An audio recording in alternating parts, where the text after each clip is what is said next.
Shivdas garden की book है, अचलदास खिंचरी वचनिका। अचलदास खिंची कहां के राजा थे? गाकरोन। कहां के राजा थे? गाकरोन। पढ़ा था हमने।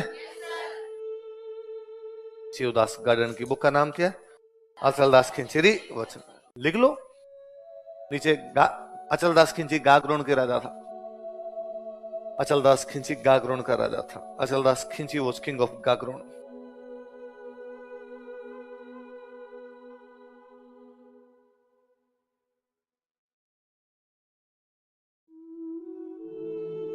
अचलदास खिंची गाकरोन का राजा था। अचलदास खिंची वॉज किंग ऑफ गाकरोन। अचलदास खिंची था ना, अचलदास खिंची की शादी की हुई थी कुंभा की बहन के साथ। कुंभा पढ़ते हैं अपने? तो कुंभा की एक बहन थी, उसका नाम था लाला मेवाड़ी। क्या नाम था भाई? मेवाड़ की राजकुमारी थी। कुंभा कहां का राजा? मेवाड़। तो मेवाड़ का राजा इसलिए क्या हो गई? मेवाड़ की राजकुमारी इसलिए मेवाड़ी। लाल कंवर का ऐसा कोई नाम रहा होगा तो लाल कंवर का हो गया लाला। मेवाड़ की थी इसलिए क्या हो गई? तो लाला मेवाड़ी अचलदास खिंची की रानी थी और बड़ी डोमिनेटिंग महिला थी। तो अचलदास खिंची को बड़ा दबा के रखती थी बेचारे। और उसने अचलदास खिंची कह रखा था, उस लाला मेवाड़ी उसकी पहली रानी थी, पटरानी थी। जैसे अपने पढ़ते युवराज की पहली शादी के समय जब पहली शादी हुई होती, पर उसने शादी करने के बाद उसने कहा कि जिसने मेवाड़ शादी कर ली वो छोटी मोटी जगह क्या ब्याह करेगा, इसलिए और कहीं शादी करने की आवश्यकता। तो अचलदास खिंची के बेचारे को एक ही रानी थी। फिर कहते हैं एक बार कोई एक संगीतकार भाई बहन थे, वो घूमते घूमते घूमते घूमते गागरोन आ गए। तो गागरोन आए और गागरोन दरबार के अंदर उन दोनों बहन भाइयों ने बहुत अच्छे गीत गाए, बहुत अच्छे दोहे सुनाए। वो बहन जो थी वो बहुत अच्छी वीणा बजाती है, बहुत अच्छी वीणा बजाती है। अचलदास खिंची बड़ा राजी होता उन बहन भाई से। अचलदास खिंची उस लड़की को कहता है कि तुम मेरी बहन के समान हो, और बहन मैंने अब तक ये सुना था कि मारवाड़ की जो महिलाएं होती है वो 36 गुणों से परिपूर्ण होती है। आज तुम्हें देखता हूं तो लगता है कि वाकई तुम कितनी गुणशील हो, तुम्हें संगीत, नृत्य, नाट्य सबकी जानकारी है। तो वो लड़की जो थी उसने कहा कि राजा जब तुम मारवाड़ की महिलाओं की इतनी तारीफ कर रहे हो, मारवाड़ की लड़कियों की इतनी तारीफ कर रहे हो, तो क्यों ना तुम मारवाड़ से एक रानी ले आओ। अचलदास खिंची ने कहा बस में कहा है।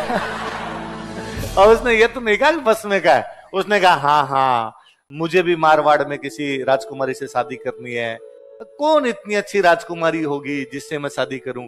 उसने कहा लो इसमें क्या बड़ी बात है, मेरा जो गांव है, मैं जिस गांव से आई हूं वहां का जो सामंत है उसकी बेटी इतनी गुणवान है, उससे शादी कर लो। तो उसका गांव बताया जाता उस कहानी के अंदर। बीकानेर में गांव पड़ता है जांगड़ू। जांगड़ू की वजह से जांगड़ देश ये बोलते हैं, तो एक गांव का नाम भी है जांगड़ू। तो जांगड़ू में हमारे एक राजकुमारी है उमा सांखली। क्या नाम है?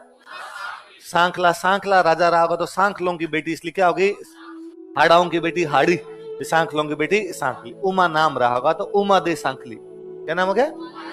जैसे उमा दे भटियाणी, वैसे उमा दे सांखली दूसरी रहेगी। तो उसने उमा दे सांखली, उसने कहा मेरी सहेली है, बहुत सुंदर है, बहुत गुणवान है, तुम उससे शादी कर लो। तो उस कहानी के अंदर भी है कि अचलदास खिंची पूछता है कि भाई वो कितनी सुंदर है, कितनी गुणवान है, तुम वर्णन करो। तो उसका वर्णन क्या है? वो लड़की जो वर्णन करती है ना, तो अब तो मैं उसकी खूब सारी लाइनें भूल गया, खूब साल पहले मेरी पढ़ी हुई है, पर वो जब यूं वो उनमें लाइनें वैसी है कि भाई वो दिखने में कैसी दिखती है? तो पूनम रो चांद है, सुबह रो सूरज है, सरोवर रो हंस है, चावल रो चौथो दाणो खावे, फूंकरी मारी आकाश में उड़ जावे। कि पूनम के चांद की तरह सुबह का जैसे सूरज उग रहा हो, जैसे कोई सरोवर का हंस हो, खाना केवल चावल का चौथा ही दाना खाती है, इतनी दुबली है कि यूं फूंक मारे तो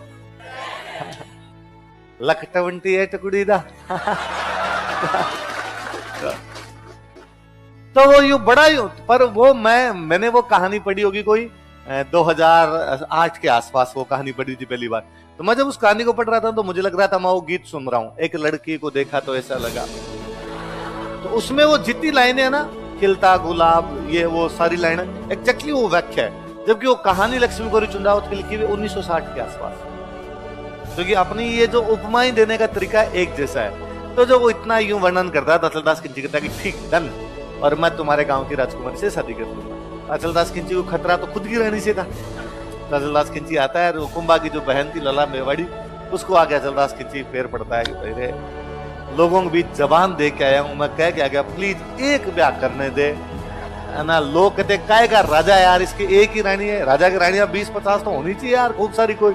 पर 50-50 रानियां हुआ करती और मेरे एक ब्याह किया हुआ है, एक और कर लेने दे, आज मैं लोगों के बीच बोल के आ गया। तो लाला मेवाड़ी पहले तो बड़ी नाराज हुई, उसने कहा ये क्या तरीका है और तू बोल के क्यों आया। पर यदि फिर भी अब चलो तूने जबान दी है, मैं तेरी आदर करती हूँ इस बात के लिए, पर एक शर्त पे शादी कर सकता है क्या, कि तू शादी करके आ जा यहाँ, वापस आने के बाद उससे कभी बोलेगा नहीं। अचलदास खिंची ने कहा डन, एक बार लोगों के बीच में बेइज्जती तो नहीं हो मैं कह हूं। तो अचलदास खिंची जांगलू शादी करने के लिए आता है, वहां से गागरोन, गागरोन झालावाड़ मध्य प्रदेश एकदम टच करता हुआ, जांगलू मतलब बीकानेर पाकिस्तान बॉर्डर, मतलब पूरा राजस्थान क्रॉस करोगे आप तब जाके आगे इस छोर से इस छोर पे, भाई आप दक्षिण से उत्तर की तरफ जा रहे हो पूरे के पूरे एकदम। तो पहले क्या बारातें जाया करती थी, तो बारातें रुकती थी, कई कई दिन रुकती थी, और राजा की बारात 2 महीने भी रुक जाती, 2-2 3-3 महीने राजाओं की बारातें रुक जाया करती। भाई नॉर्मल जो अपने नॉर्मल लोगों की बारातें भी दादाजी वाली पीढ़ी तक 3-3 दिन रुकती थी, है ना। ये दादाजी वाले तक 3 थी, तो परदादाजी वाले तक 5 रही होगी, उससे पहले 7 रही होगी। तो उसका सिंपल सा रीजन था जी कि घोड़े ऊंट थक जाते, पशु जो थे वो थक जाया करते, तो रेस्ट दो, रेस्ट दे के वापस चलेंगे जब दूर बारातें जाया करती। तो अचलदास खिंची राजा है तो राजा की बारात 2-2.5 महीने तो रुकेगी। अचलदास